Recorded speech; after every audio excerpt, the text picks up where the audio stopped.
Good afternoon. Good afternoon, graduates. Congratulations.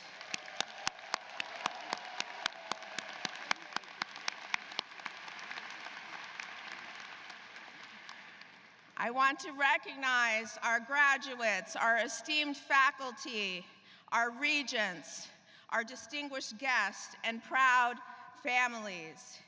It is an honor to be here with you today to celebrate the remarkable achievements of the University of Washington School of Law class of 2026. Let's give them a round of applause.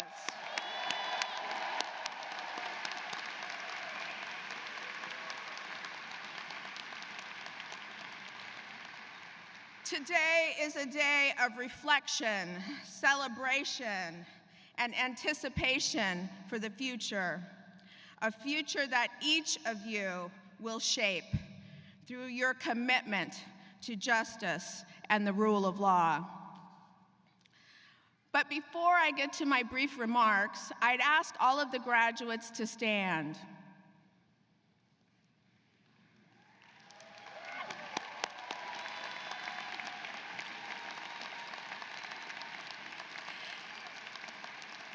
At this moment, I would ask the graduates to give gratitude to all the family, friends, mentors, and supporters who are here today.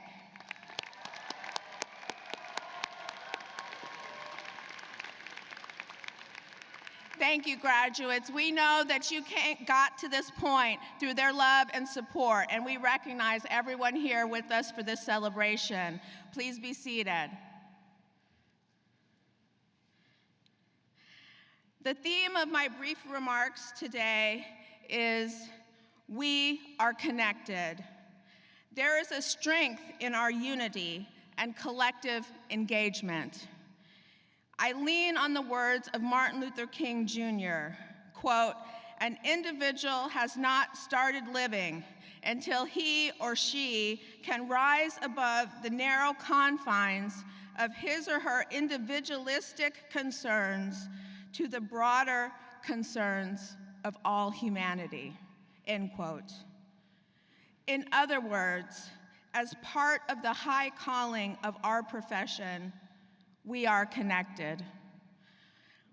As we navigate the complexities of the modern legal challenges, we often find ourselves turning to the fundamental principles, the bedrock of justice, fairness, and the rule of law. We are a connected community, united in the pursuit of justice.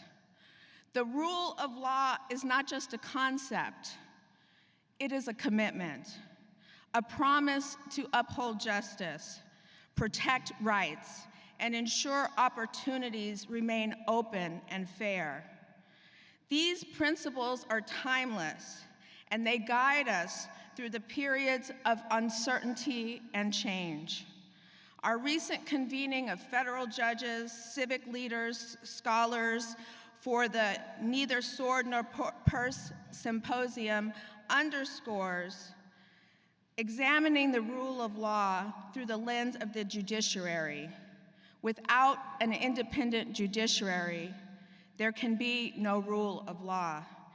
That is as fundamental as it gets, and our graduates are appointed at the highest levels of the judiciary in the state of Washington.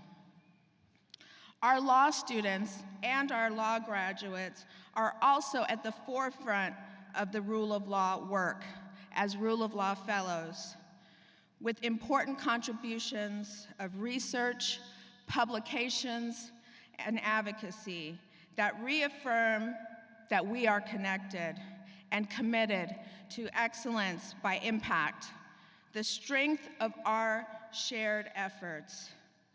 I congratulate our graduates. You have achieved immense knowledge and important skills that will launch your new careers. I celebrate each of you as amazing lawyer leaders.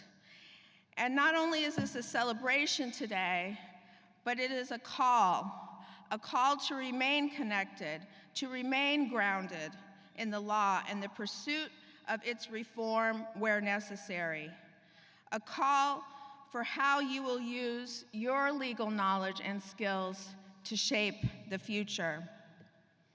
The world is looking to law for leadership. I know our graduates are ready to answer the call. Each of you will make an impact. The legal profession demands more than knowledge. It requires courage, integrity, and a steadfast commitment to the needs of your clients. These qualities will guide you as you step into the future. This connection is not just a connection as lawyer leaders, but also connected in our humanity and support of each other. It reminds us that while the challenges we face may be unprecedented, the solutions often lie in collaboration, in listening, in pursuing collective solutions that are bolder and broader than one person. As lawyer leaders, you are charged with the responsibility of breathing new life and new energy into what it means to be connected in an era where we too often focus on how we are divided. But we are connected in shared principles. As you reimagine and adapt them to address the complexities of our changing, fast-paced world. Graduates, as you leave Gates Hall and embark on your careers, remember that the rule of law is only as strong as those who uphold it. Behind every legal brief, every courtroom argument, and every judicial decision are real lives, individuals who rely on you to champion their rights and defend their freedoms. You are not just entering a profession, you are joining a community dedicated to service. We are connected. Whether you find yourself in public interest law or corporate practice or academia, your success will be measured not by accolades or billable hours, but by the lives you touch and the injustices you disrupt. In closing, I leave you with the words of Justice Louis Brandeis. Most of the things worth doing in this world have been declared impossible before they were done. As you navigate the complexities of the legal profession, never lose sight of the ideals that inspired you to pursue this journey. You have the power to shape the world, to renew and reinforce the principles of justice, and to ensure that the rule of law endures for generations to come. We are forever connected in this enterprise. Congratulations, class of 2026. The world awaits your leadership, your vision, and your relentless pursuit of justice. You are well prepared. Go forth with courage, conviction, and an unwavering belief that you are not alone. You are connected. Thank you.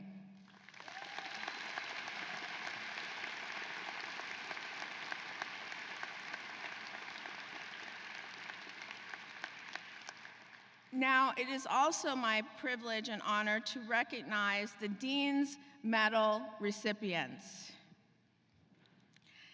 These awards are presented as special recognition to students embodying a combination of academic excellence and overall contributions to student life. The awards go to John Edward Haskins,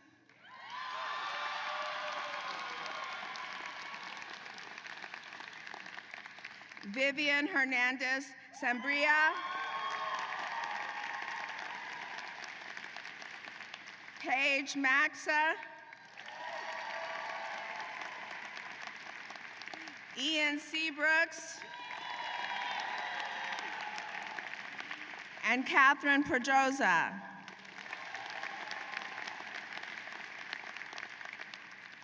So John, Vivian, Paige, and Ian and Catherine are some of our outstanding graduates. And in the back of the commencement program, you will find the names of graduating students recognized for their academic leadership achievements, including editorial boards of our 4 journals, moot court and clinical advocates, pro bono honorees, graduate program honorees, and students with extraordinary records in service and scholarship in all of our programs. Congratulations to all of our graduates for their outstanding achievements. Our recipients for each of these Dean's Medals, please rise as I call your name. Ian Seabrooks.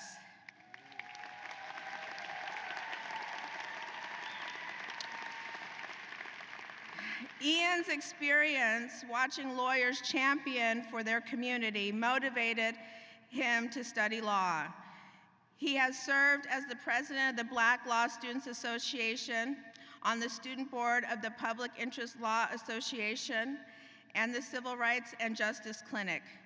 His accomplishments include publishing a comment titled "Time as a Constitutional Constraint, Resolving the Circuit Split on Prolonged Fourth Amendment Seizure." That was published in the Washington Law Review, and his moot court team was recognized at the regional level for best prosecution.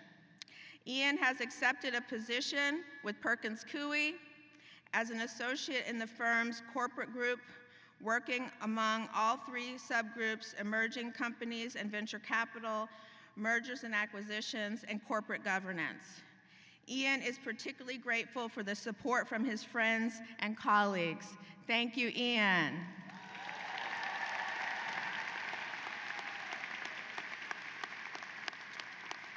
Catherine Pedroza, please stand.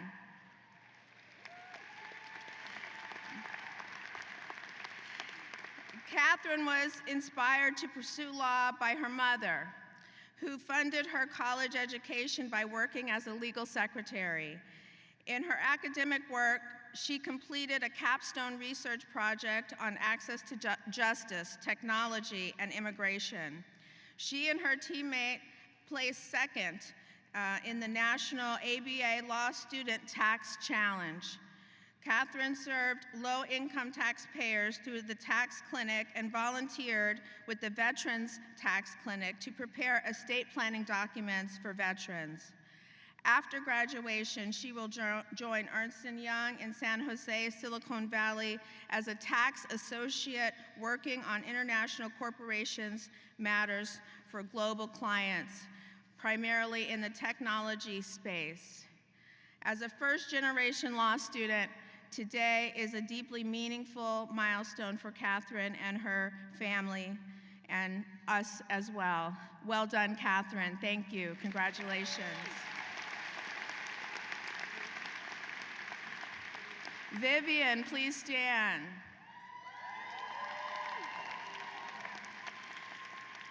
Vivian grew up in Nicaragua and moved to the United States as a junior in high school with the hope of one day becoming an attorney.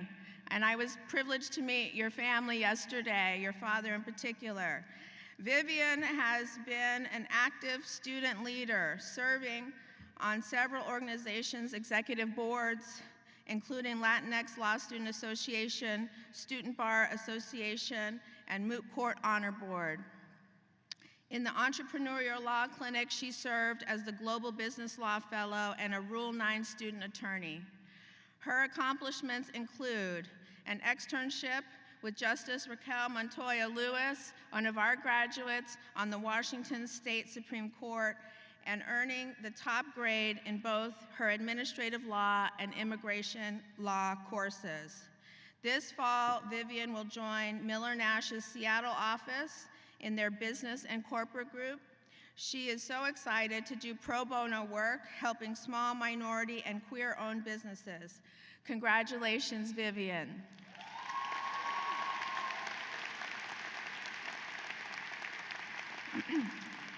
Paige, please stand.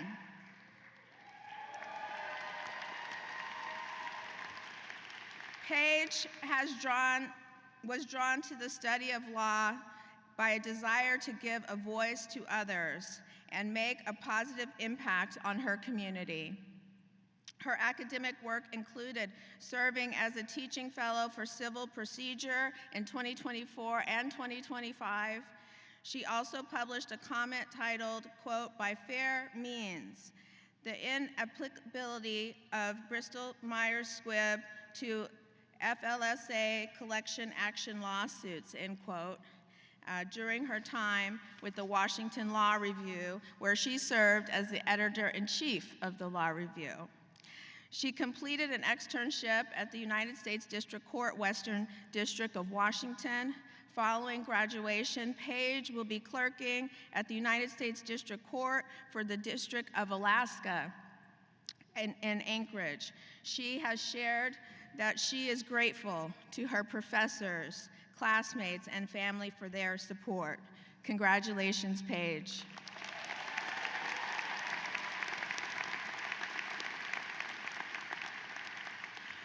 John, please stand. We all know you as Jack.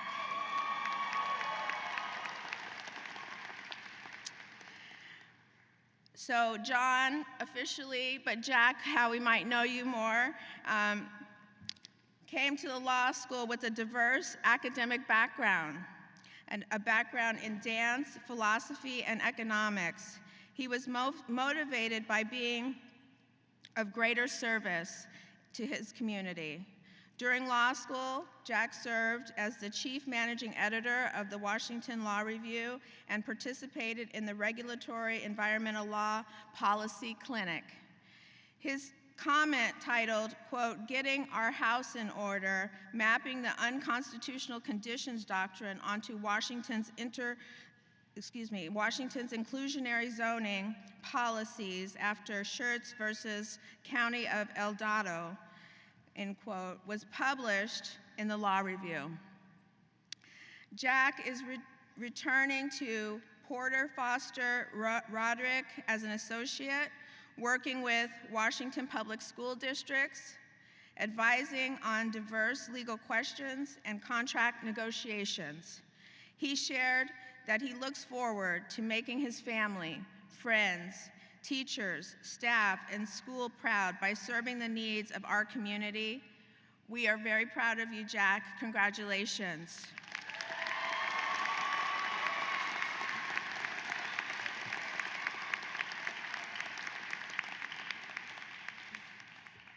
It is now my honor and privilege to introduce our keynote speaker.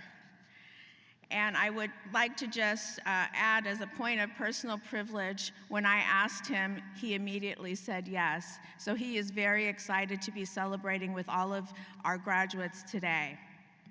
It is my pleasure to introduce our Washington State Attorney General, Nick Brown.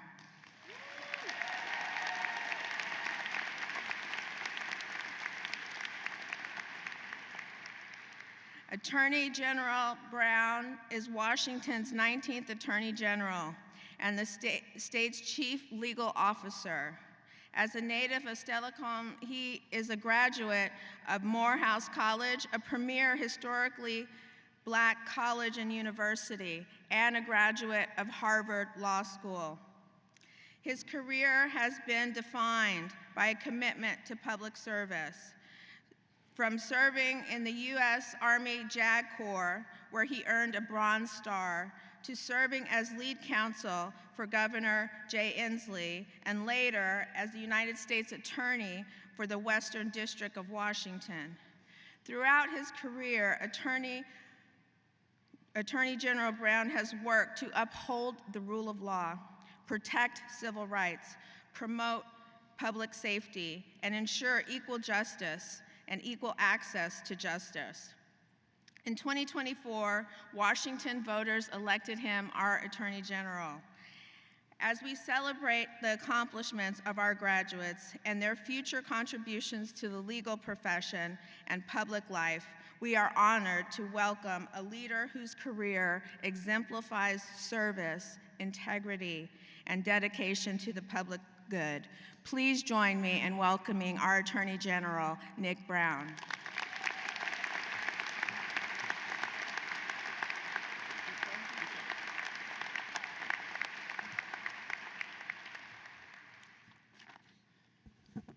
Good afternoon.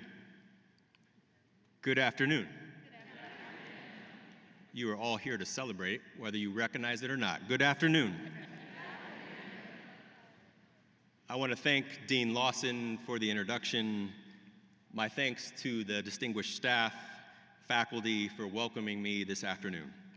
To all of the proud family members and friends of the graduates that are here today, and most importantly, to all of you, the graduates of the 2026 University of Washington School of Law.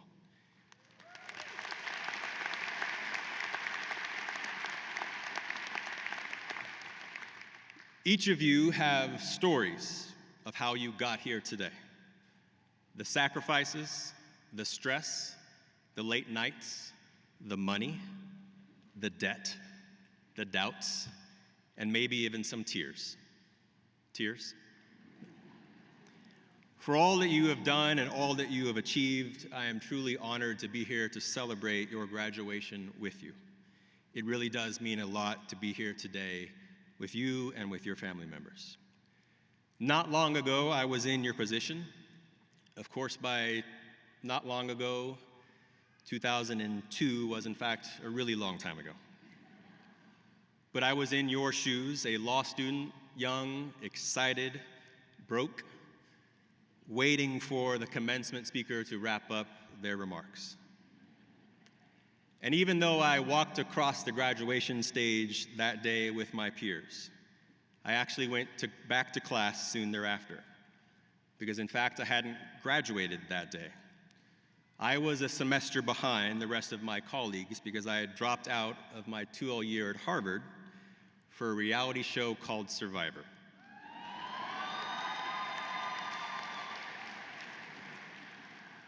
Now, I am sure there is a commencement speech being written about building character by starving in the Australian outback on national television. But this is not that speech, because today is about all of you. And my intention this afternoon up here is to be in your service. If you are concerned about what life holds for you after today, I want you to know that the right path is rarely a straight line. For all of my planning, I never could have guessed how many times my career would zig and zag, twist and turn, the doors that would open and close, the choices that I would have to make, or that one day I would end up as Washington State's first Black statewide elected official.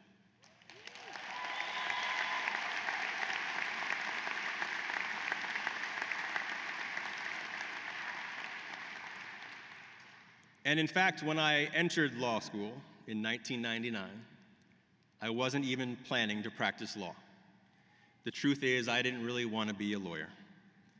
But I knew that the law degree that I received and that you all are receiving shortly would help me chase my passions, would help me serve others, and be useful along the way, no matter which direction my career went.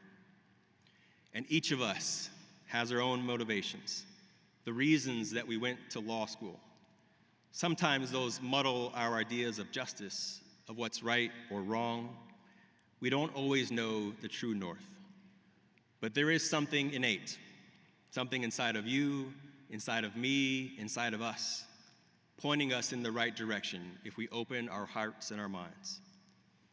Each of us has a compass.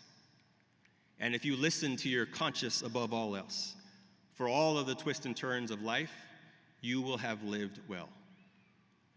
And while the celebration of today puts the challenge of graduation to bed, it does force other questions.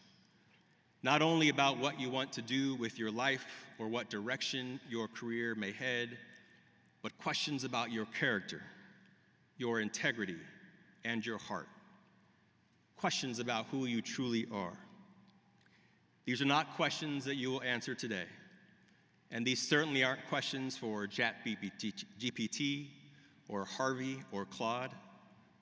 These are questions for the soul. I mentioned that I knew law school would give me tools to help me in my journey, but becoming a lawyer was not a dream or a calling or a family legacy. My family legacy was in public service and starting with the military. And less than 2 years after graduating from law school and passing the bar, I found myself aboard a C-130 to Baghdad during the height of the Iraqi war. And it was in that war zone, as a young JAG officer defending soldiers in the courtrooms abroad, that I found my joy as a lawyer. And I vividly recall the stress of those first experiences, standing before a judge and jury, arguing my case and defending my clients, the significance of knowing that someone has put their faith and their potential freedom in me, knowing that their rights and their liberties and their future depended on how well I could advocate on their behalf. I remember the young women and men that I served with braving the possibility of explosive devices as they drove the uneasy streets of Baghdad, the military judge presiding over a jury trial while bombs literally went off outside, the soldier I represented in court defending his freedom as he was deployed 7,000 miles away from his children. And the thing about having bombs go off during a trial outside is that once you get back to the stateside courtrooms, you're never going to be just as nervous as you were in Baghdad. But there will be many times during your careers that you ask yourself whether you've made the right choices. The choices in your preparation, the choices in your arguments, even the choices of what you may have worn to court. One of my earliest cases was in Seattle in my early 20s in front of Federal District Court Judge John Kuhnauer. He's an old curmudgeon of a judge. You can tell him I said that. And I had worked and I had practiced and I was prepared for my first appearance before Judge Kuhnauer. And I walked into court and sat down at the counsel table, and before I began my argument, Judge Kuhnauer, appointed to that lifetime appointment when I was just a few years old, he looked down from the bench at my very nice, but my very bright pink tie. And he looked down and said, "Mr. Brown, that's quite a tie you have on." And I stood up nervously and said into the microphone, "Thank you, Your Honor." And then in front of my colleagues, my client, and the rest of the court, he said, "Does your tie come with batteries?" Now, about 20 years later, I found myself back in front of Judge Kuhnauer with my very first lawsuit as Attorney General, smartly not wearing a pink tie.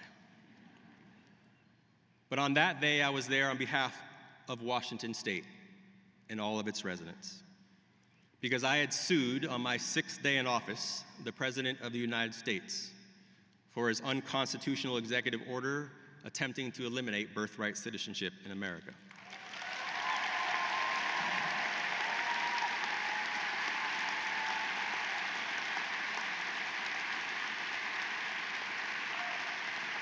Now, the president's order was more than just plainly illegal. In my view, it was un-American. In my view, it was hateful and an immoral denial of rights and dignity of the 150,000 children that are born in the United States every year. And on this day, Judge Kuhnauer did not joke around or mince words. From the bench that he had once scolded me from, he called the president's attack on what it means to be an American blatantly unconstitutional.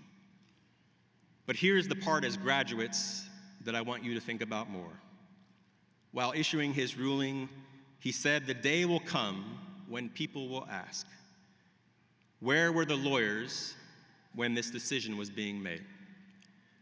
There are times in world history when we look back as people of goodwill and say, where were the judges? Where were the lawyers? And when I heard that, I knew that I was following my compass. I could see the pride emanating from my legal team, the emotion of the spectators in the courtroom, realizing that the judge in Seattle would rule against the President of the United States. And everyone here will also be remembered for their choices, for your judgment, for your kindness, for your character, for your integrity, the choices that you make under the most difficult of circumstances. And it is not for me to lecture each of you on or tell you how to choose. In those moments when you are faced with those choices, you will know what is good. You will know what is right, what is just. And all of us must find the good and the truth in this world and let our own actions be guided by our compasses. Graduating from law school in this moment in our country gives you the challenge and the privilege to do things that are foundational for our democracies.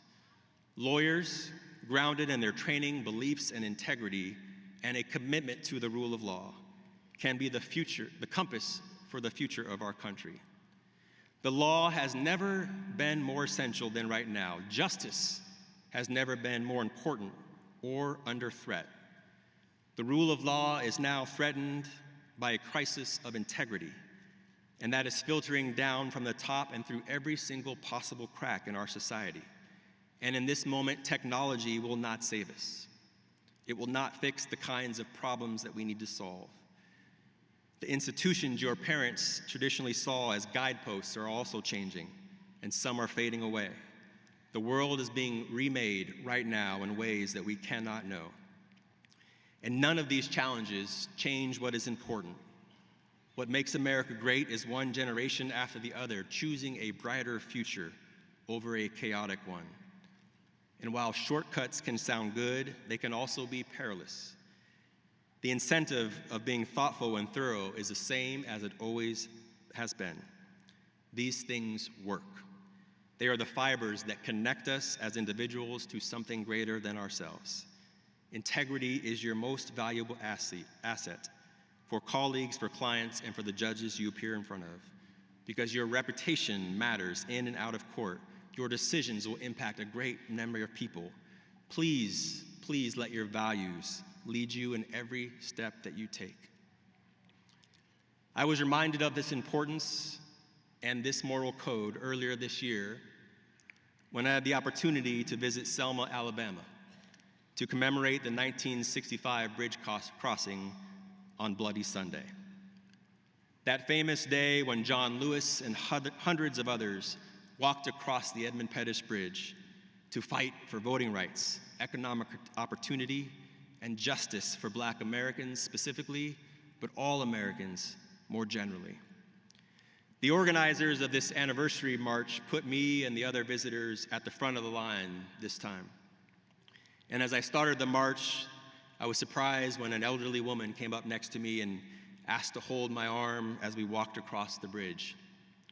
And she told me that she had made that crossing on Bloody Sunday in 1965 when she was 13 years old, walking for her right to vote in the future and the rights of Black and brown people all across the United States whose rights are being denied.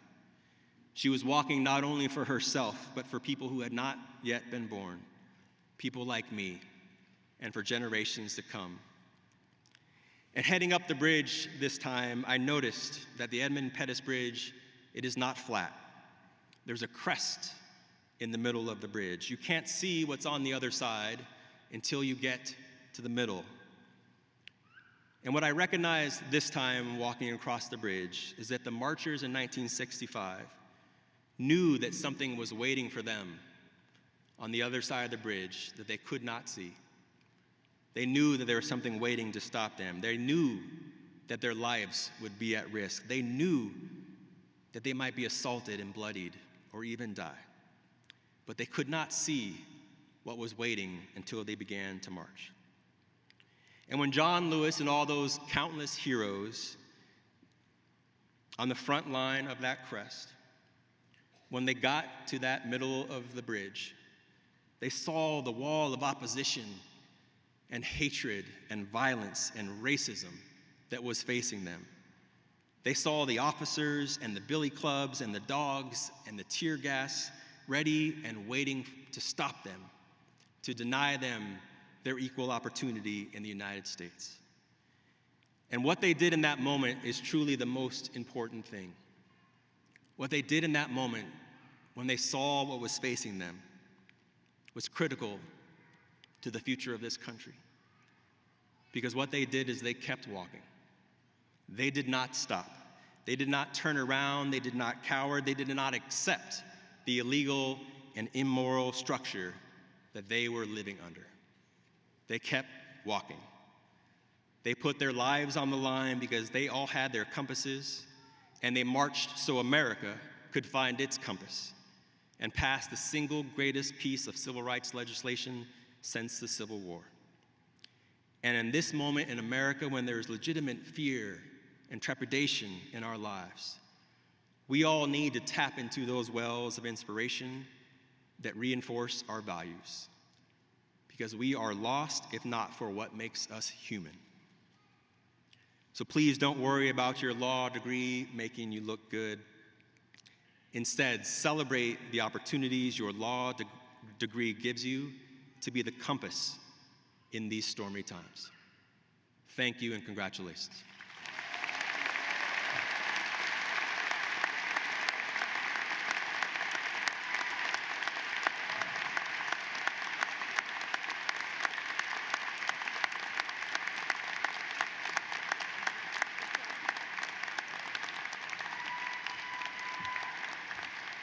I introduce you to your faculty speaker, Professor Liz Porter.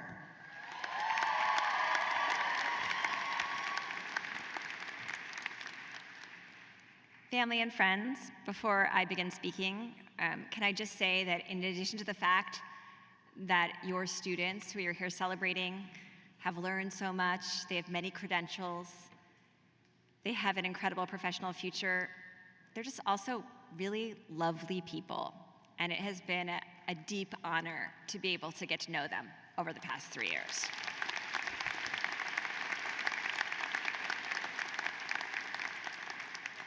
Dear wonderful class of 2026, I am honored to represent the faculty in celebrating you today. Just before we came in here, Professor Feldman and I were talking about how much more all of you know about the law, the world, and the legal profession than we did when we graduated. I have zero doubt that you will go to every length for your clients. You'll give them your time, your empathy, and your best efforts. Today, as you leave us, I remind you to do the same for yourselves. You've spent 3 years learning to deconstruct case law, statutes, and arguments. You have learned hundreds of ways to say no. These are valuable skills. Anticipating risk is the heart of what will make you valuable counselors. But when it comes to your future, I urge you to adopt a plaintiff's mindset. In bringing lawsuits, plaintiffs must exercise creativity, but always within constraints. As you know, their claims must be plausible. They are limited by resources and precedent. Being a plaintiff is about deliberately navigating these things, taking rather than simply avoiding risk. Here are 3 ways I believe you should think like a plaintiff. First, you are the plaintiff of your career. As a new lawyer, I had absolutely no idea what I should be aiming for. I just did the next thing that was expected of me. You can say, yeah, sure, Professor Porter, it all worked out. But that was largely due to random luck, which I do not recommend as a strategy. Instead, I want you to think about what you want. Substance matters, for sure, but your happiness is not only a question of immigration law versus ERISA, securities versus Section 1983. You can do work that sounds very sexy while being personally miserable. Conversely, you can do work that doesn't sound great on Instagram, but that brings you and your clients deep satisfaction. Day-to-day habits matter a lot. The older I get, the more I think that logistics just beats everything. Do you like to sprint from deadline to deadline, or to work at a steady pace? Do you want your work to be an extension of or separate from your social and political life? How important to you is money, working with a team, getting off in time to walk your dog, trying new things versus being an expert? To some of you, the answers to these questions may be obvious. They were not to me. And in our algorithm-saturated world, it can be hard to hear your own voice. Also, some of you may be uncomfortable admitting, even to yourselves, what you want. It can bring on imposter syndrome, guilt for seeking happiness when the world feels dark and chaotic, or a feeling that you are betraying your anti-establishment identity. But you are all, every one of you, entitled to professional satisfaction and power according to how you define those things. Know yourself and make your claim. You are the plaintiff of your career. Second, you are the plaintiff of your life. Just as with your career, I hope you will continue to take risks outside of work. Many of you, I know, are natural risk takers. I have seen the photos. You climb mountains, you run like the wind, you start businesses, you fly on trapezes, you fly airplanes, you jump out of airplanes, you dive off cliffs, you travel the nation and the world, and, as is true every year, a few of you eat dangerously hot peppers. I hope that after carefully reading all waivers, you will continue to do things like this. There are a few that I would ask you not to do. Like, I would personally prefer that you never went to one of those giant warehouses full of trampolines. No, people really get injured in those things. And I don't really understand bars where the idea is to drink and throw axes. But you do you. The one risk that will not make you happy, and which I urge you not to take, is passivity, of allowing time to flow by, filled with happy hours rather than happiness. TikTok instead of community ties. And for lawyers, it can be easy to allow the pressure of work to justify putting off your own needs. You don't need to have everything figured out. Maybe you have goals that go in wildly different directions. That's fine. As you know, thank you, Rule 8, in our legal system, plaintiffs can plead multiple, even inconsistent claims. But do not wait for that elusive perfect moment before changing jobs, committing to relationships, showing up for friends and family, or putting down roots.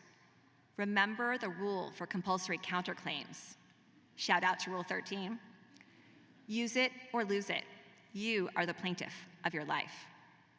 Third, and finally, and with some regret, you are the plaintiffs of the Constitution. Like generations of legal professionals before you, you will likely spend a decent amount of time in the future criticizing the United States Supreme Court. On one hand, have at it. Freedom of expression is one of our core constitutional values. Personally, as I've told many of you, I find the current trendy constitutional methodology, originalism, deeply uncompelling. It's the functional equivalent of the paleo diet, using a stylized vision of the past to impose artificial boundaries on the present. Its foundational premise is that we must disregard centuries of learning, innovation, and struggle. I hope other professions do not adopt this, like, for example, the dentists. On the other hand, let's recognize that the originalists have a point. They created a framework, however imperfect you might think it is, with which to give meaning to the Constitution, one that can be broadly understood by non-lawyers. eye-rolling at originalism or labeling the court illegitimate are defensive moves, good for podcasts and maybe a speech or two, but unlikely to engender serious change. If you don't like the shadow docket or the current 14th Amendment jurisprudence or its voting rights doctrines, help build constitutional theories that capture the attention and the imagination of the nation and of courts. You can do this by bringing legal cases, as the Office of the Attorney General did when Washington challenged the current attempt to alter the DNA of our nation by eliminating birthright citizenship. But you can also have an impact in your daily life as a lawyer, regardless of what you do with this degree. By thinking, reading, and talking about constitutional values in a generative, positive way. I feel a bit of shame that we, your seniors, are leaving you the burden of redefining the Constitution for the next generation. But there it is. However you approach it, the key is to resist the allure of cynicism, because you, the class of 2026, are plaintiffs of the Constitution. I wish all of you luck and skill, and please keep in touch. Thank you.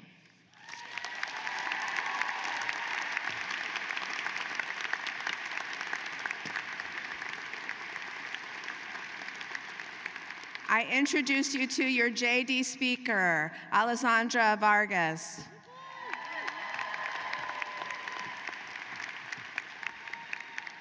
Hard to follow that. I don't have as many jokes, so thank you, Professor Porter. Good afternoon, class of 2026, families, partners, and every support system in this room who made today possible. It is my honor to celebrate this with you, a milestone so few people have access to, and even fewer seek out. I hope that you do not take that lightly today or any day after it. A little about me. I was one of the few and somewhat annoying people who always knew they wanted to be a lawyer. As a little girl, I would huddle around the TV with my grandparents to watch Law & Order SVU, CSI Miami, or some other show that I probably shouldn't have been watching in the first place. Through a screen, in a fictional reality, I saw the portrayal of something, or more like someone, that I so desperately wanted to be. At the time, I didn't want to do what a lawyer did, not that I really knew what that all entailed to begin with, but I wanted to be like a lawyer, or at least who I thought they were. They were blunt, witty, sometimes abrasive, oftentimes unwelcomed, but most importantly, they were a voice for people who didn't have one, or a voice for people who simply didn't know how to use theirs. They were advocates, even when what they were advocating for wasn't popular. I now know that purpose is so much greater and so much harder than those TV shows ever let on. So what does a lawyer do? The easiest answer might be some lawyers file motions for summary judgment, redline 1,000-page purchase and sale agreements, draft wills, or discuss the legal implications of literally anything AI related. But the better question, the one that matters right now as we sit here today, is not just what lawyers do, but what lawyers do right now in 2026. Because that little girl watching TV had no idea. She had no idea that being a lawyer today would mean showing up when roughly 60,000 people are currently being held in ICE detention centers.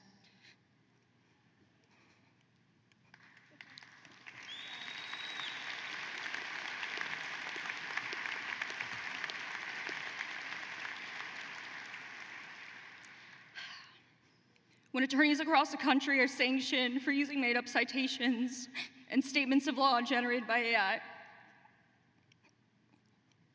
When the law we read in our textbooks looks nothing like the law we see on the news. And we're expected to show up every day and act like that's okay. This is the reality of being a lawyer today. And it is precisely because of that reality that we cannot afford to succumb to it.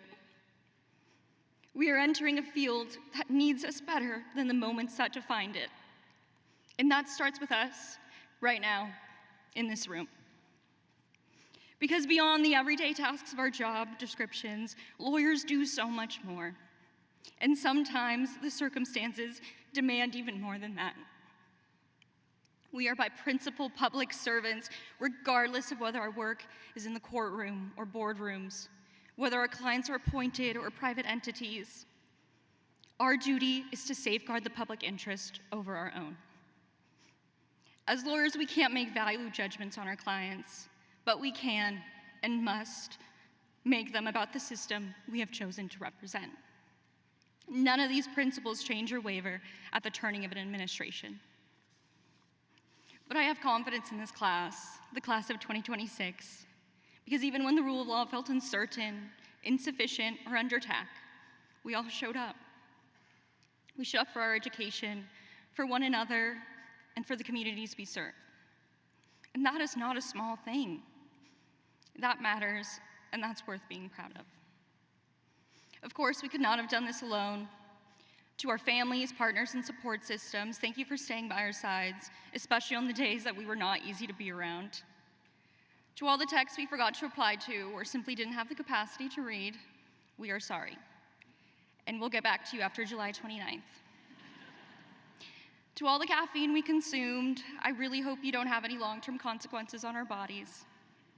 To my own family and wonderful partner for believing in me before I even knew who I was, but especially my mom, who sacrificed everything for me to be here.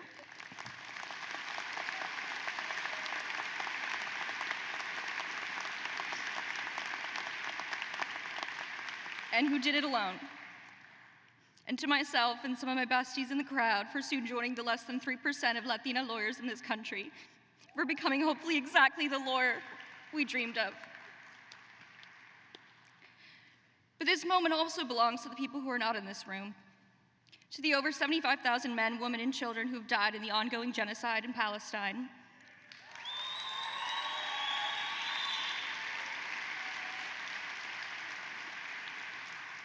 To the thousands lost in Iran, to those who were failed by the institutions that were supposed to protect them, to those who were failed by our institution, may you all know that the people in this room will not only remember you, we will speak up for you, even when it is unwelcome.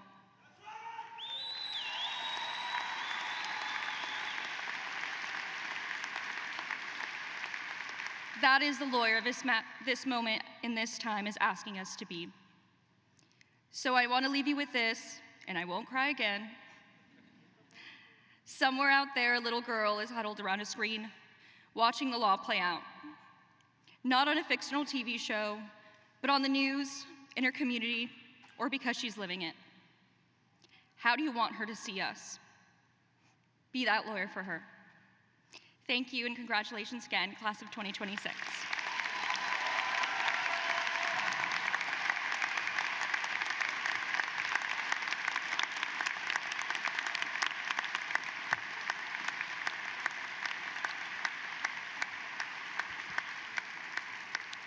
I introduce you to our graduate speaker.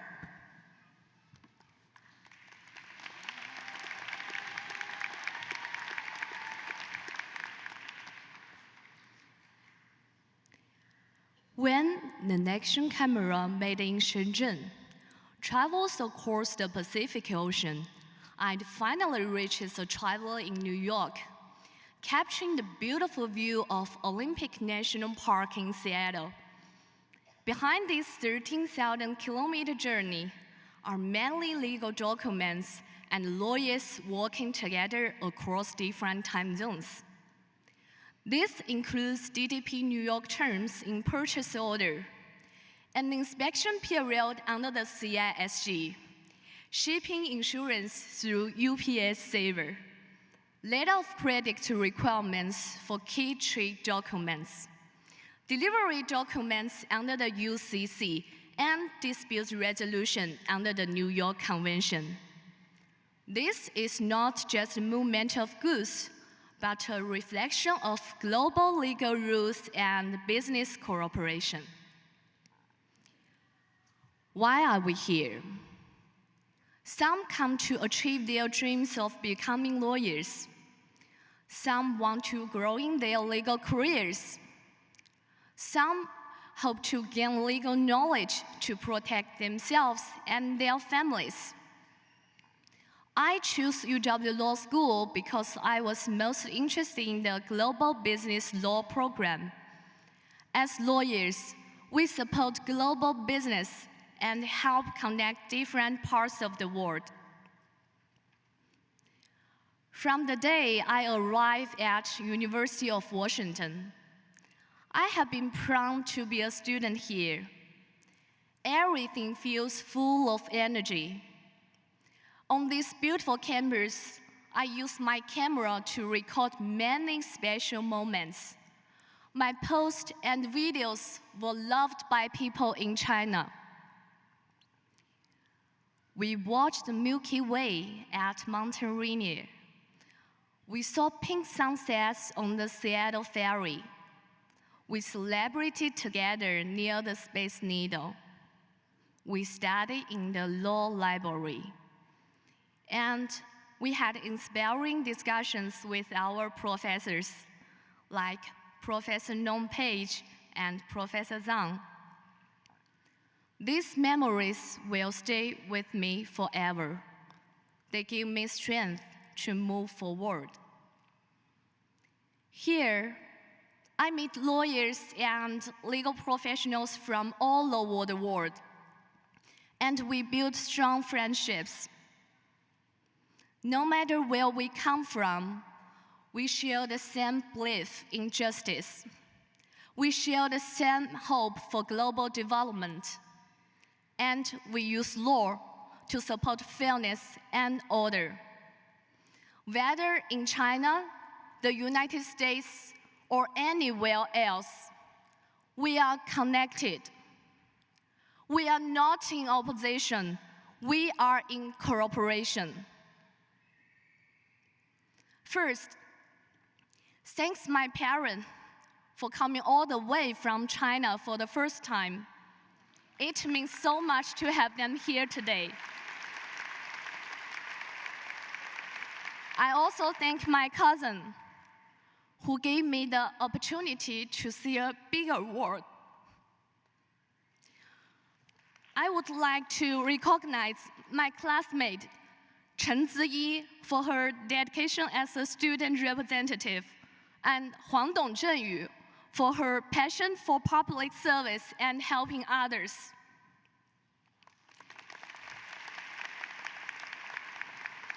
To all the amazing girls who supported me, my besties, Anna, Nina, Simri, Jessica, Amelia, Claudia, An Yujing, and Yang Lan. Thank you for all the love and courage you've given me. And for gentlemen, Matthew, Arbor, Jonathan, Kwame, Tommy, and Ibi, thank you for your support and help. You are all incredible.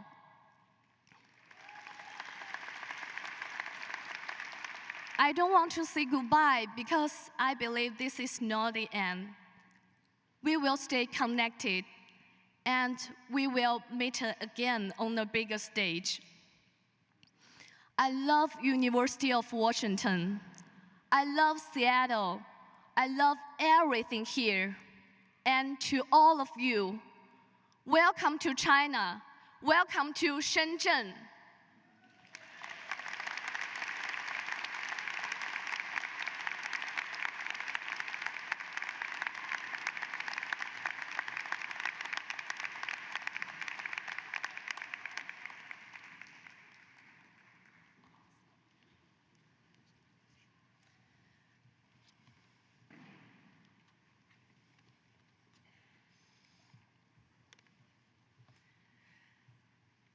Good afternoon.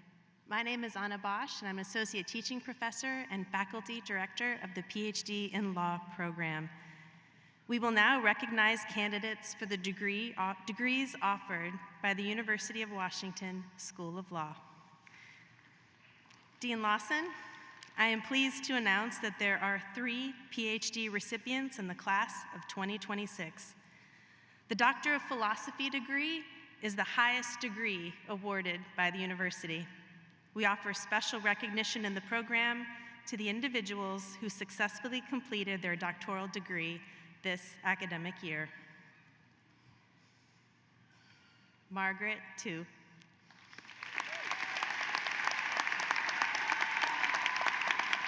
Her dissertation is titled Practices of Indigenous Self-Determination in Cultural and Digital Governance. Her committee was chaired by Professor Monty Mills. Congratulations.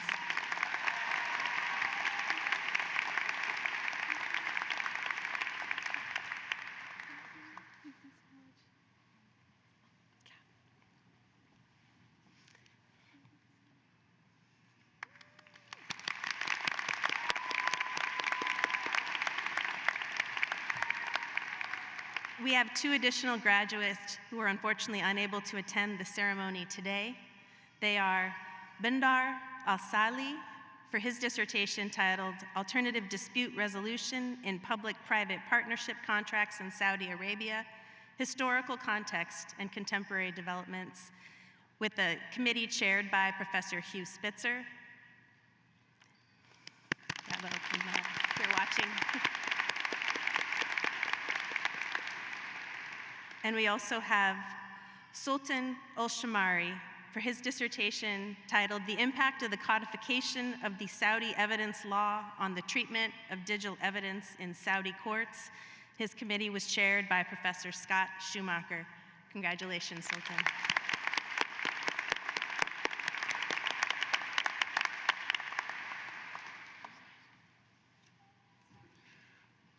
Good afternoon, graduating students.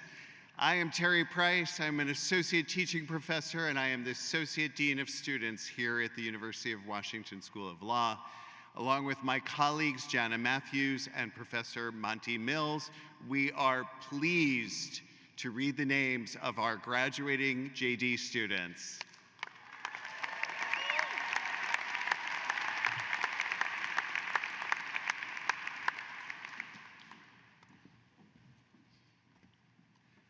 Alessandra Vargas.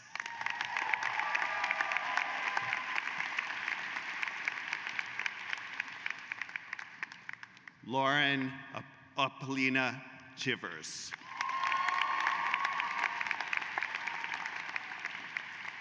Hannah Rebecca Graysdell. Betty Miao Yu.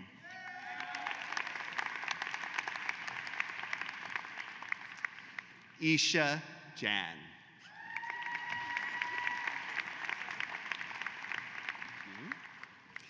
Jidnicha Patanaporn.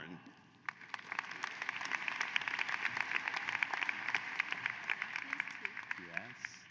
Shooting 2.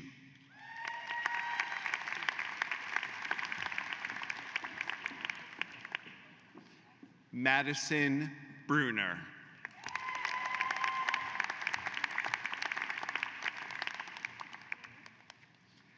Wan-E Jia.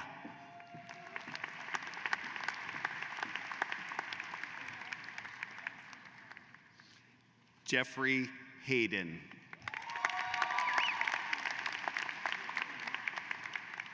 Nicholas Nurley.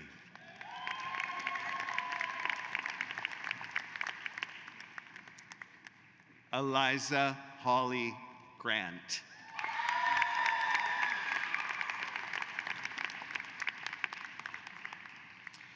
Julia Michelle Ely.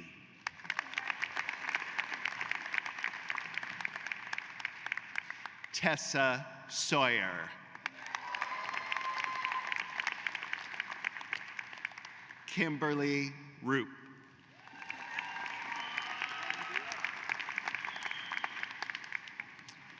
Ingria Johanna Jones.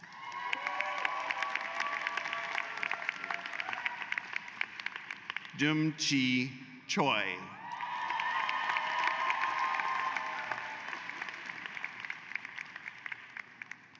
Morgan Williams.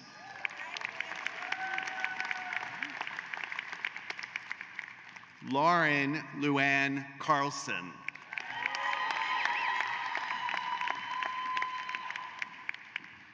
Shelby Frances Carroll.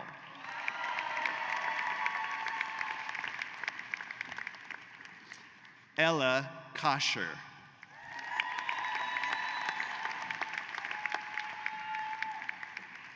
Caroline Guess.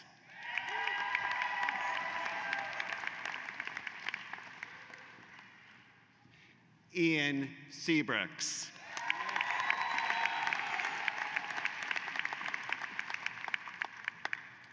Rylan Dunn.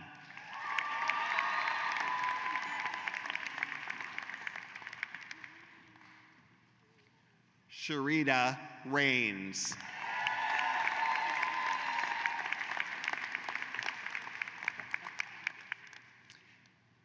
Gary Wynn.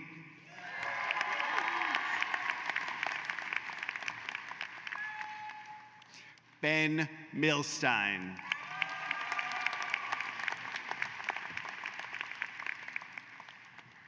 Leslie Zabatka.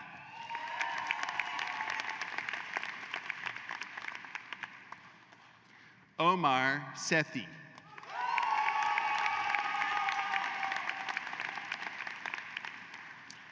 Austin Toshiro Tani.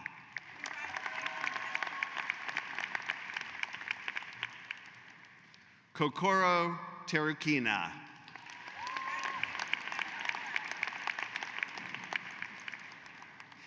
David Song.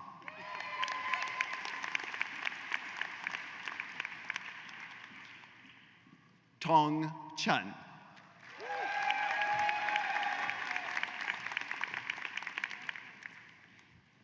Ian Richard Calvert.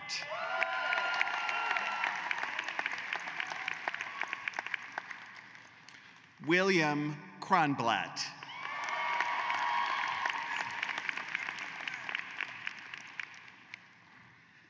Madison Warnock.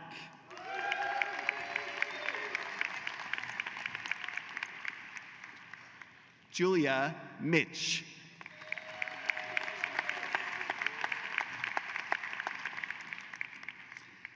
Ella Vantroba.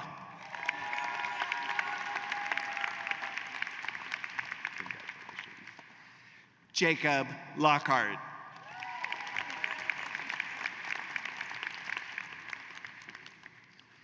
Samuel Hagshenas.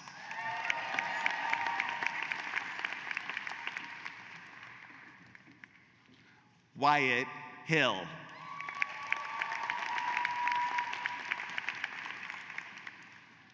Colin Swanson.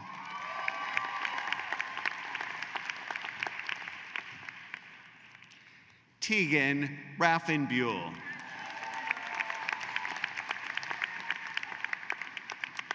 Miranda Glisson.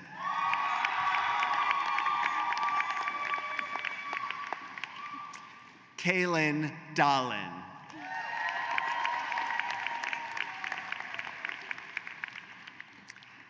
Ellen Macy Stormont.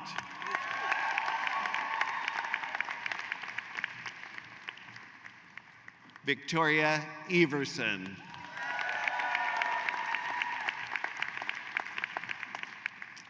Brianna Navarro Reyes.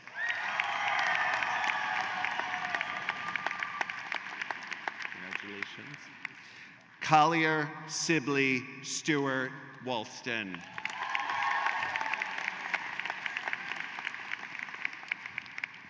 John Edward Haskins.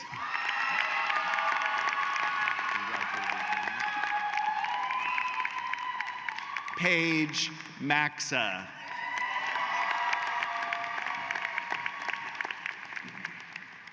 Kyoko Alexandra Clark.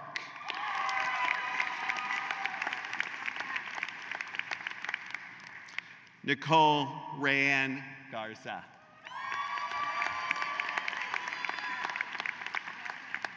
I believe we're switching. All right.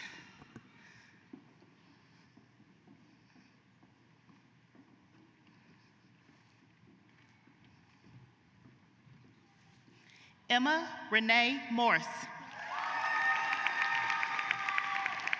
Brevin Sanders. Oh, wait, hold on. Matthew Bellavia.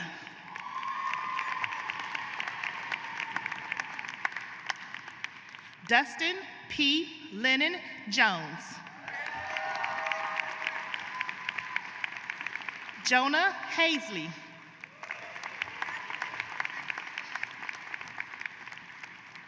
Gabriel Kilwine. Jonathan Todd Dorsey.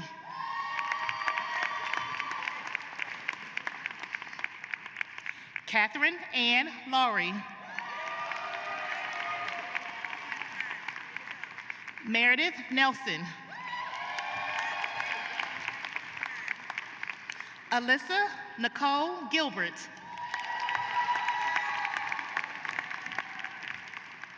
Emma Patricia Nelson.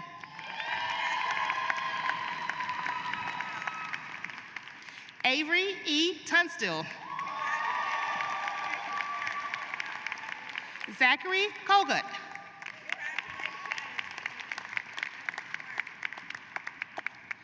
David Vasconez.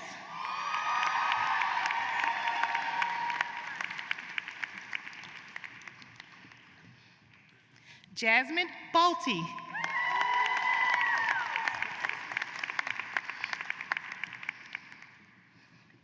No problem. Olivia Bravo.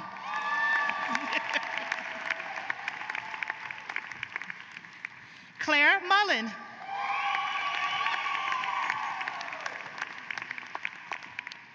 Julie Ann Dinkins.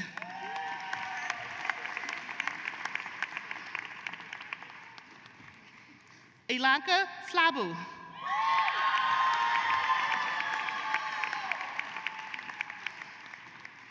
Have your moment, take your time. Madison Goldstein, we saw each other. Yeah, I'm sorry, we practiced.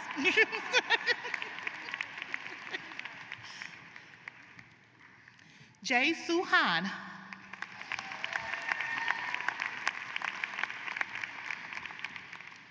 Madeline Glanville.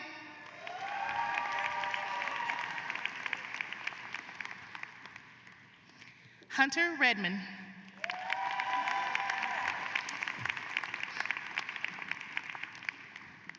Mackenzie McCann.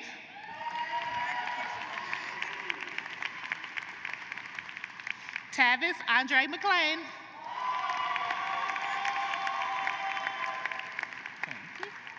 Emily Smith.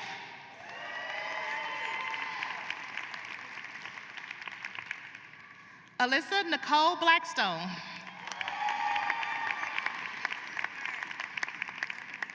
Elizabeth K. Stanton Pates.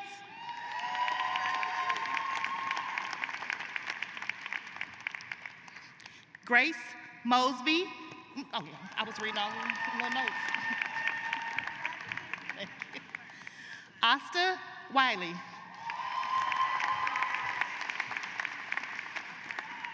Leah Mortimer.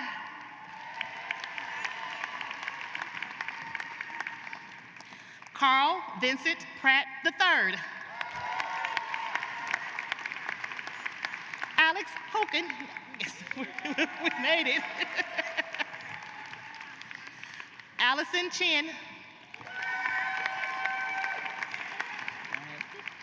David Hogue Wynn.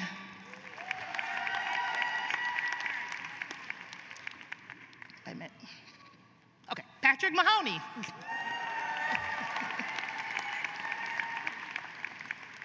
Francisco Quintana.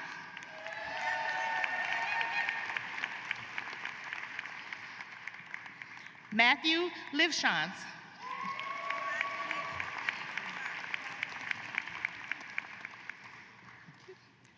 Anissa Dominique Harcrow.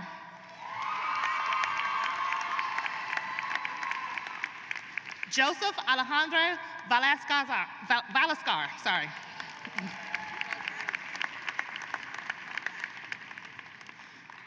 Tyler K. Griffin.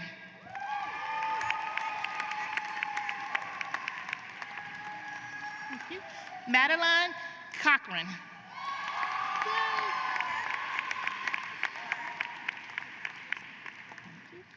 Javier Torres.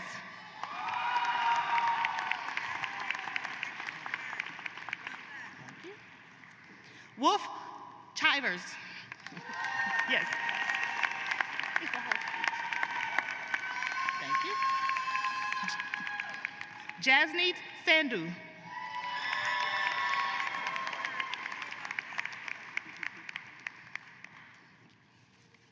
Olivia Youngdahl.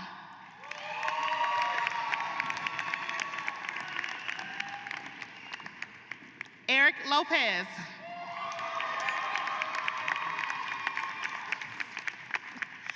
Jessica Sadiq.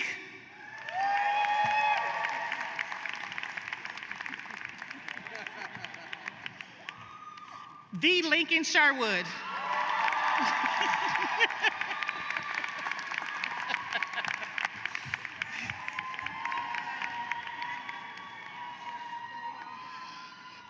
Marley Forrest.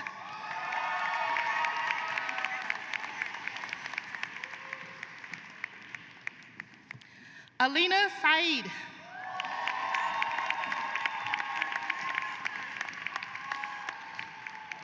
Veronique Michelle Harris.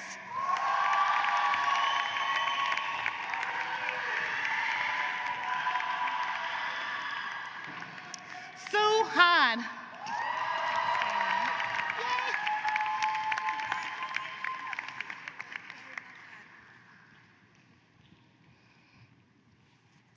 Rotse Adelanger Vasquez Guzman.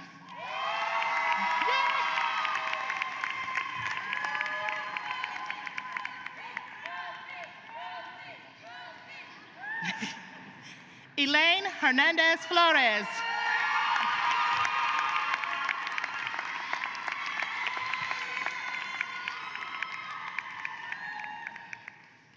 Katie Christina Cook.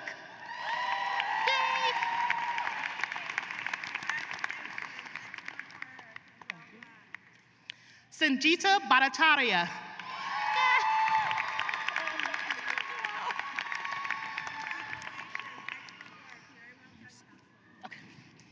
Yusuf Gazelle.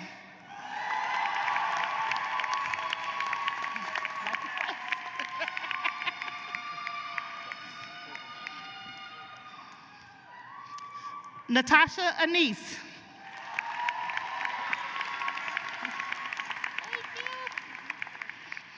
Natalie H. Berg.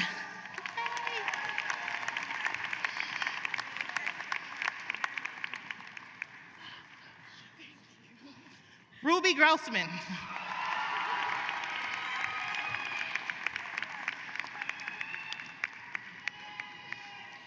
Allison Jolie Johnson.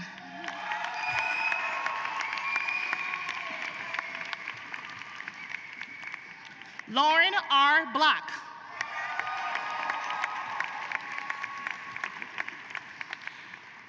Margaret Elizabeth Zealous.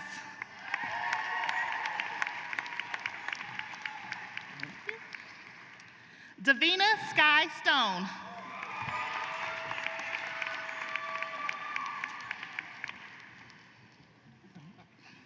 Madison Harasek.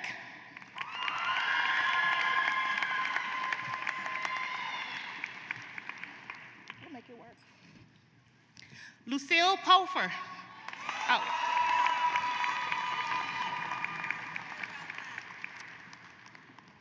Lucy Levine.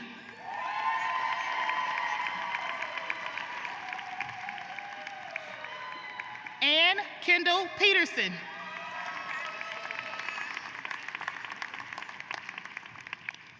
Melissa Schwaltow.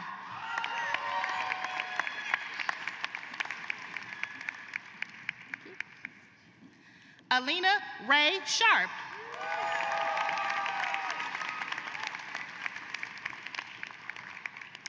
Cynthia Wynn.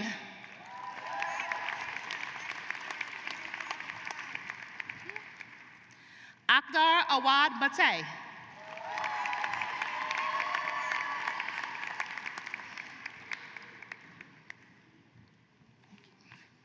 Madeline Nicola.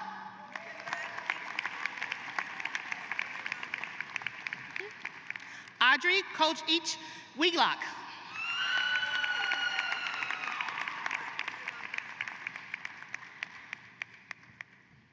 Thank you.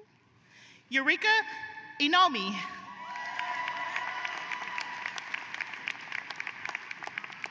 Oh, thank you. Catherine Kylene Lynn. Thank you.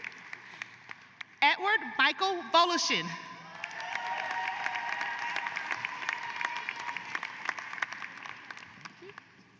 Yoshiko Lynch.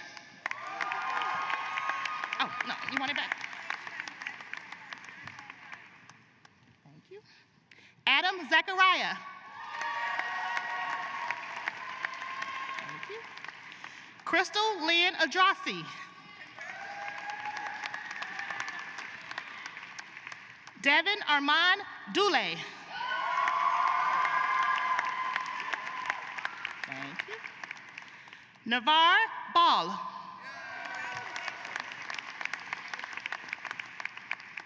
Charles Butler.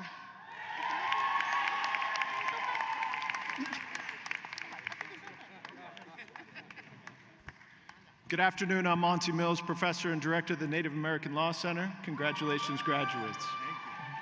Santi Padraza Arenas.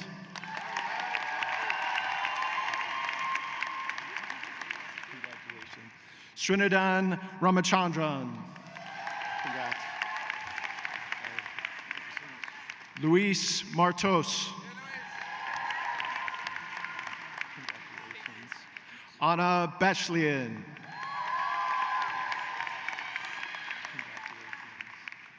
Claire Galvin Quinn.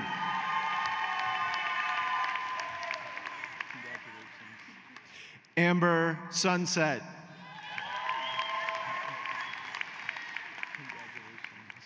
Claire Wendell.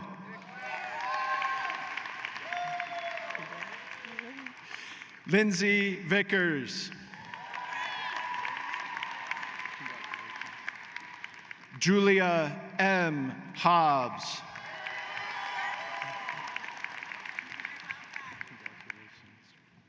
Laura Hu. Congratulations.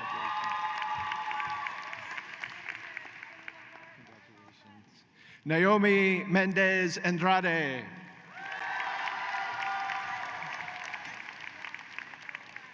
Sally Storch.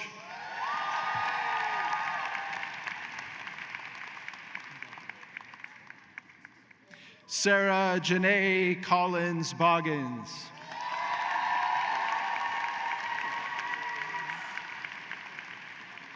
Tanner O'Brien.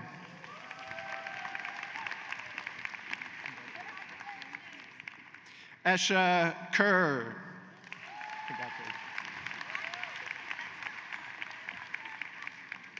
Wantong Gloria Howe.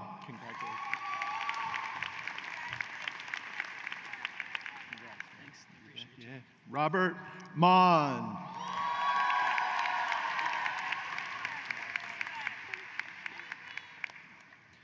Abrian Redwine.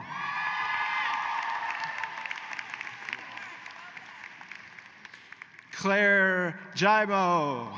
Congrats.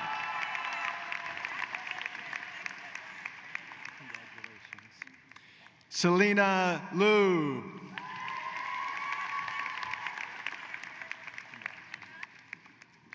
Jonathan Zhaoking Yang.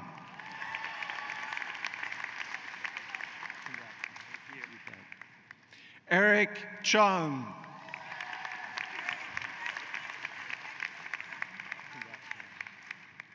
Kaylani Gamble.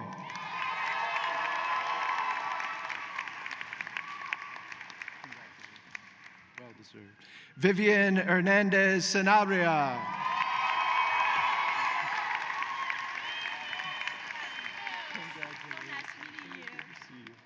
Shiana G.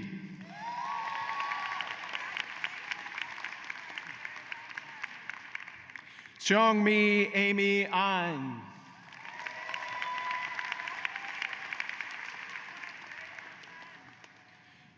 Jacqueline Grace Permont LeBou.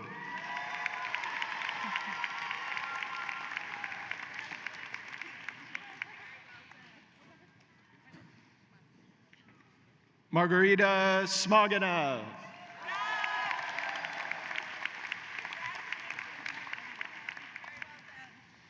Ying Yuan.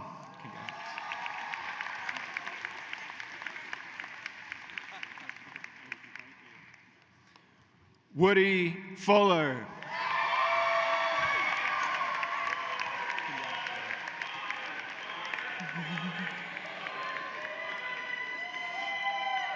Jameson Kuman.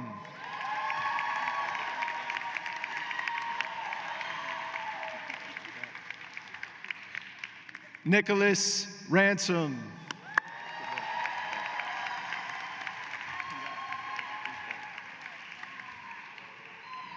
Alexander McKinley Tranquil.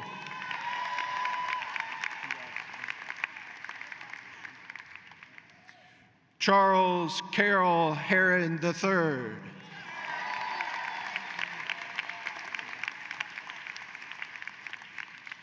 Kyler Teo.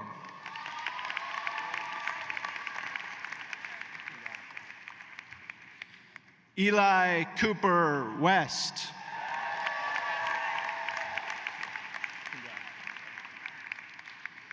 Evan Thomas Stewart.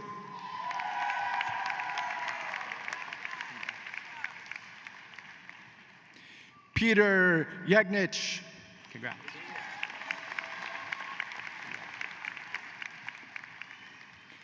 Henry Lannerberg.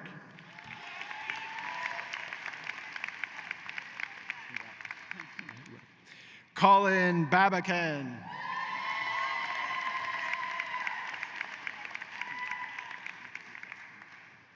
Alexandra K. M. Van Pernis.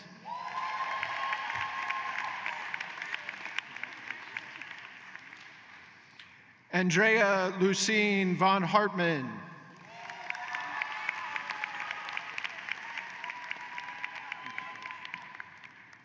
Jason Liu.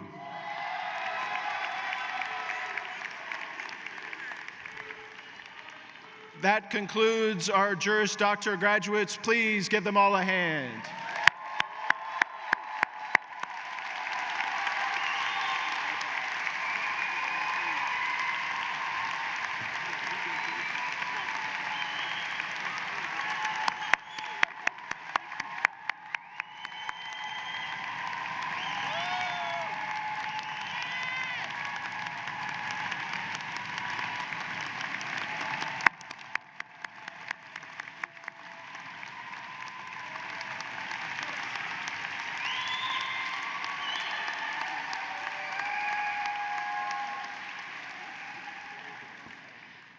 Dean Lawson, faculty and staff, graduates, honored guests, and the many, many friends and family who are watching us online from all over the world.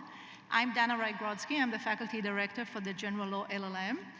The School of Law also offers several Masters of Law degrees. The LLM is an advanced degree for both US and global attorneys, already holding a first degree in law and pursuing further specialization and degree at UW Law. It is my honor and pleasure to introduce this year's graduates of the General Law LLM program.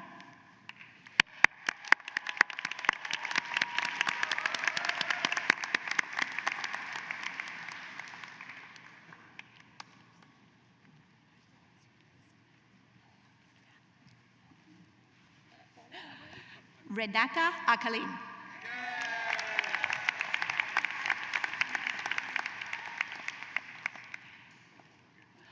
Maria Melissa Remula Briones.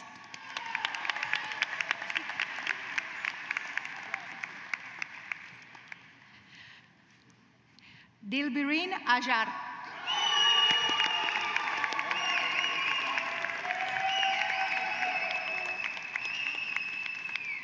Amelia May.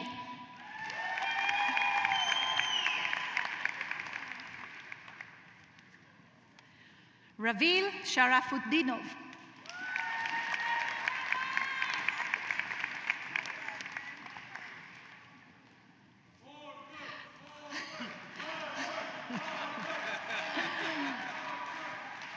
chance. Arber Metuku.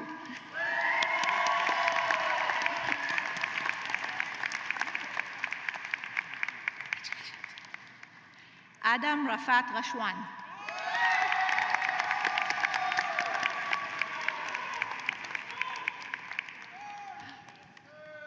Gayatri Pachmatala.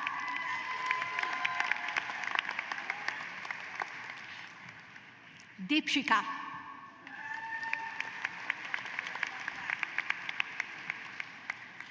Jiajun Ma.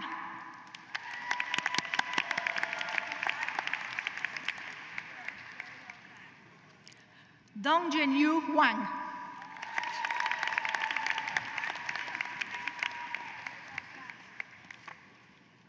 Ana Osorio.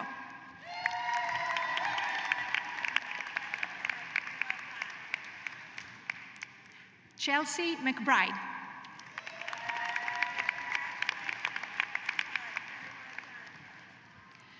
Leah Ariel Naidu.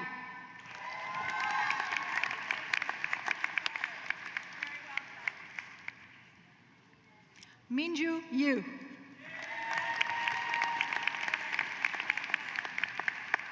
Dean Lawson, this concludes the General Law LLM class of 2026.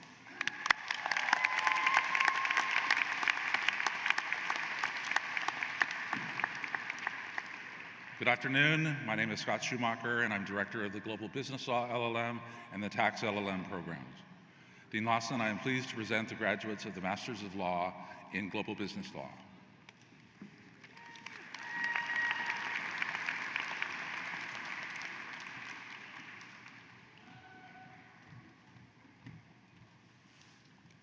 Xin Yu Hu.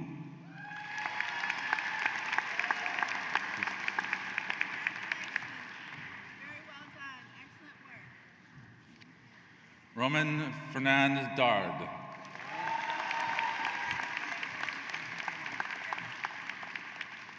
Aisha Al-Katani.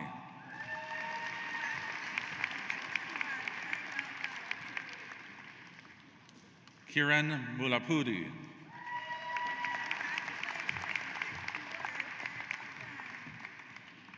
Manuela Silva Caro.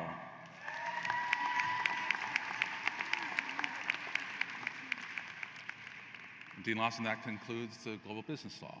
Now tax.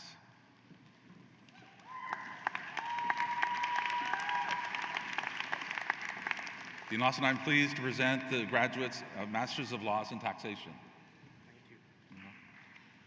Bundan Singh. Bo Peng.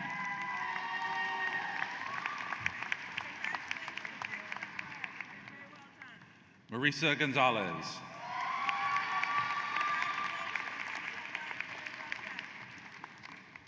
Catherine Pedroza.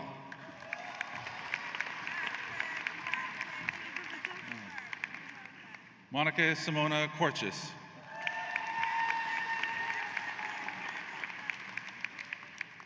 The taxation program is pleased to recognize students graduating today with a concurrent Juris Doctorate and Masters of Laws in Taxation. When I call your name, please stand to be recognized. Shayna Shi.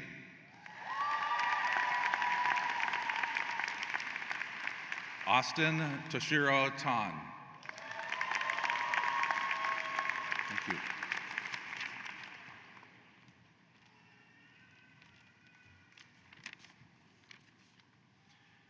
Good afternoon. My name is Peter Nicholas, and I'm the Faculty Director of the Master of Laws program in Intellectual Property Law and Policy. Dean Lawson, it's now my distinct pleasure to present the 2026 graduates of the Master of Laws in Intellectual Property Law and Policy.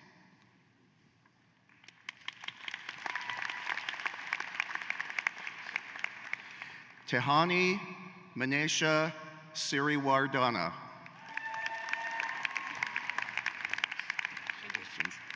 Idria Lee.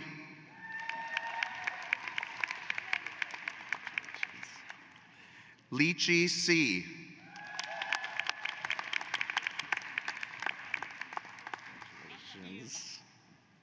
Brenda Angie Mateo Cordova.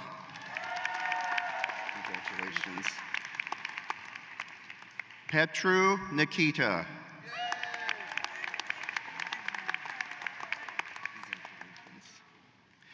Yuki Okamoto.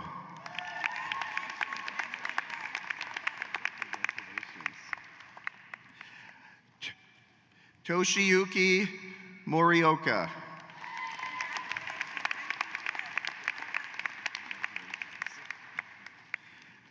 Takeshi Sakaguchi.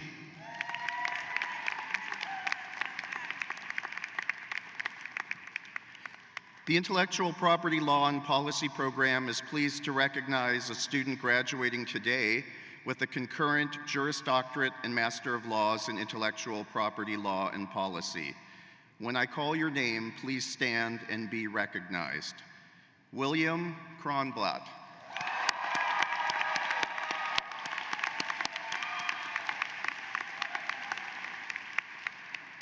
Dean Lawson, that concludes the graduates for the Masters of Laws in Intellectual Property Law and Policy.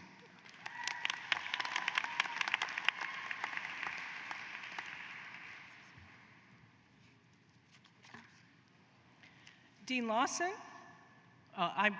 first, hello, I'm Anita Ramasastry, the Faculty Director of the Sustainable International Development Law Graduate Program, along with my colleague Jennifer Lengalong, the Executive Director. Dean Lawson, we are pleased to present the graduates of the Masters of Law in Sustainable International Development, our global change makers.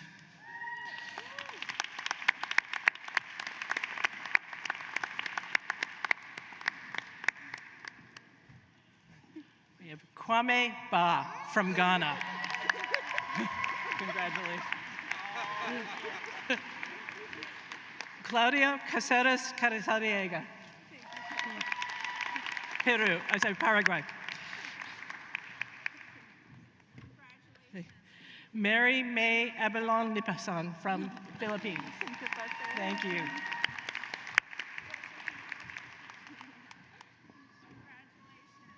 Shruti Shika, India. Congratulations.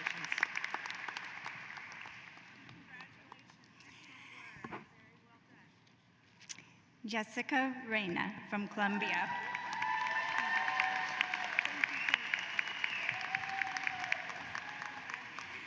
Marilena Morales from the United States. Congratulations. Thank you.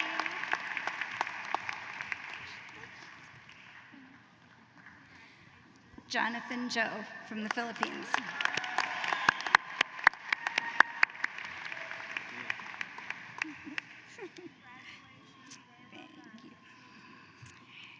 Drishti Serene from India.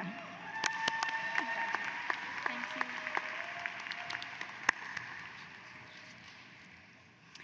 Aisha Sadiq from Nigeria. Congratulations.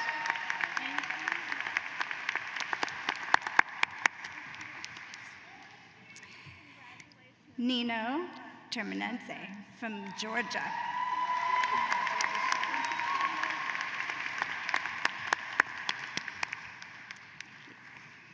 Tamina Hashimi from Afghanistan.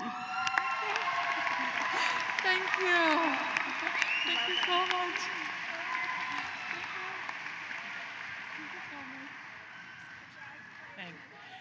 We have one last classmate who could not be with us today, Ace Carlo Atocha Castro from Peru, but please congratulate him.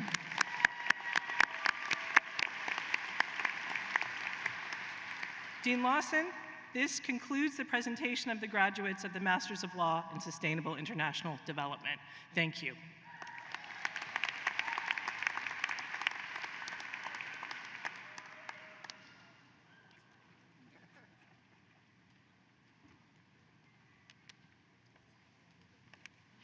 Good afternoon. I'm Patricia Kusler. I direct our Masters of Jurisprudence program, and my colleague, Dr. Fatima Barzeh, is our assistant director.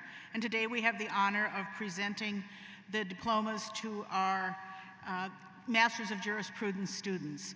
The Masters of Jurisprudence degree is our newest degree. We're 11 years old, and we work with students who need to know something about the law, but are not necessarily lawyers. As we all know, the law touches everybody and every profession, and we have a very diverse crowd. Okay.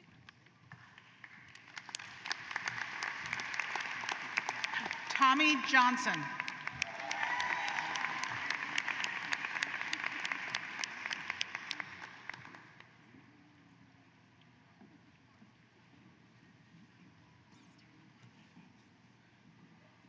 Emma Elliott.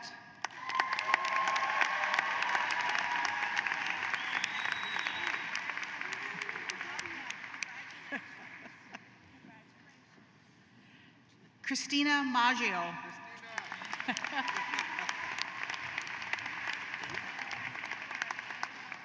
Charisse Reyes.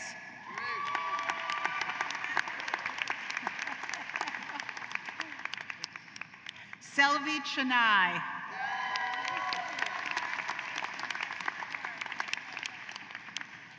Arui Tian.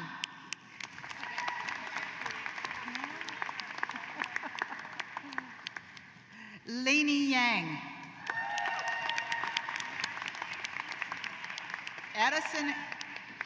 Addison Allen Haberly.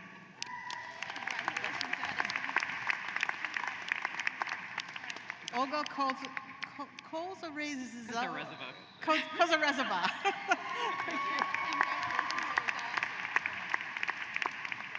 Harry Cates.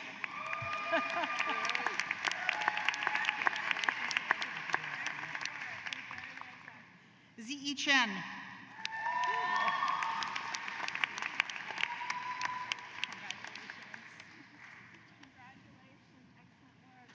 Hun Zhao.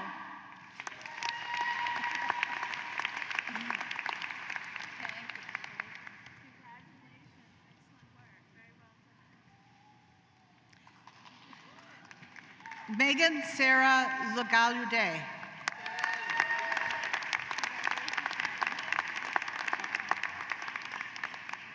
Mara Page.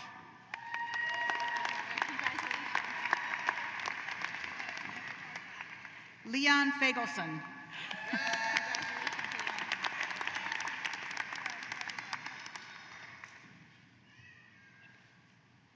Huda Ashraf.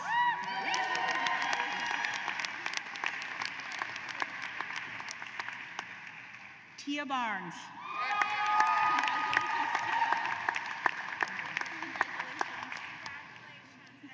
Yahari Juf.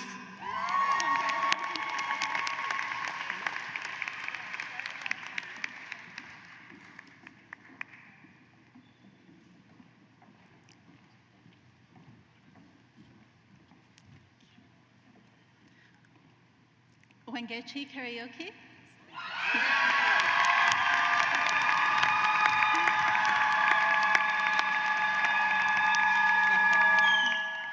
Yu Yan-sun.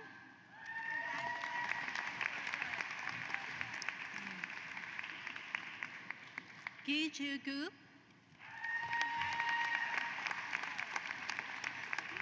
Congratulations. Jo Shin-zing.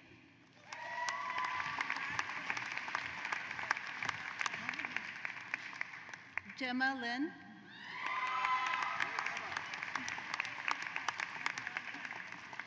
Peiji Jin.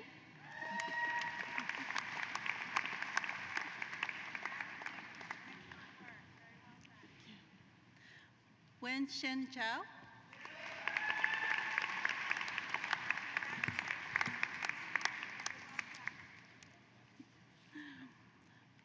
Zihi Jing.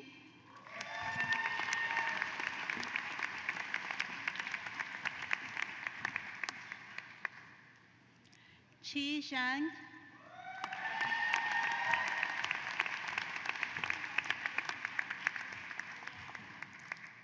Li Lin Shen.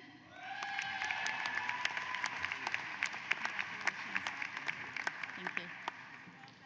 Shi Chen Wang.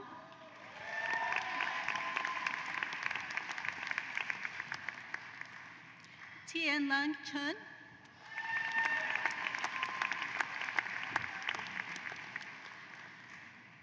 Sai Guan Eng. Congratulations. Hong Shi Chen.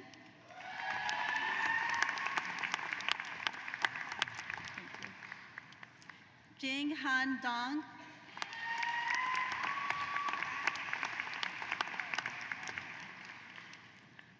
Ku Zhu.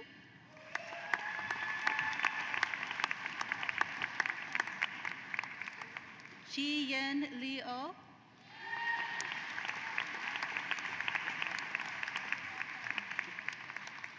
Jia Chen Shu. Congratulations. Barrington Walker.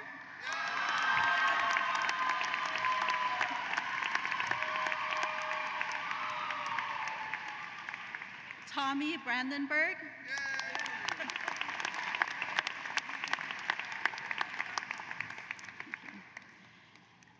Shi Yehu.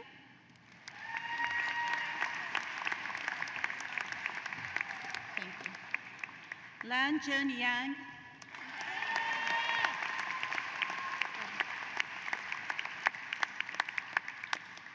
That concludes the presentation of this year's Masters of Jurisprudence, Dean Lawson.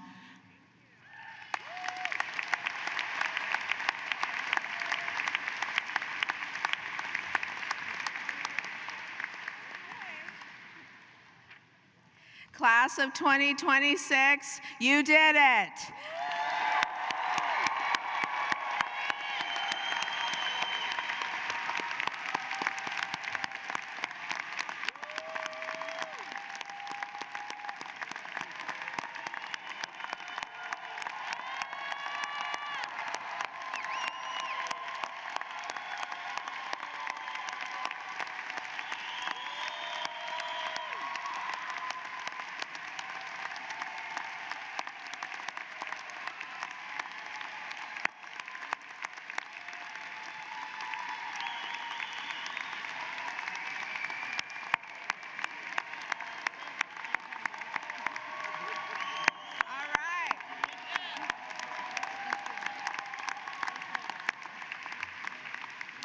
We are so proud of each and every one of you. Continue to celebrate today. This concludes our official ceremonies today. I would ask the audience to remain in your seats as the platform party departs, and I would ask the graduates to stay in your seats and follow out second after the platform party. This is an amazing celebration of your accomplishments, and we remain connected. Thank you.